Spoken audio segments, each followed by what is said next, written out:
Hi, welcome back to Stuff About Tutorials. Today we're talking about how to move tasks on ClickUp.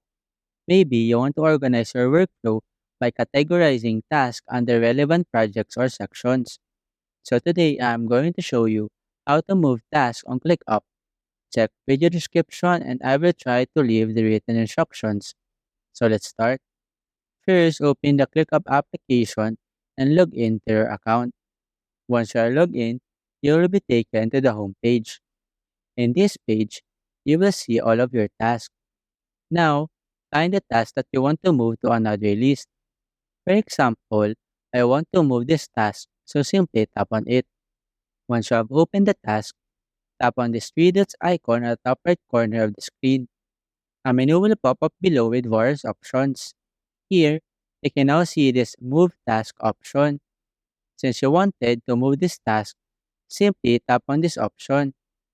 In this window, choose the list where you want to move the task.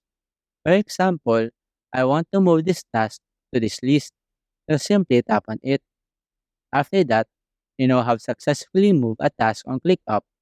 You can now see that the location of the task has been changed to the list that you have selected.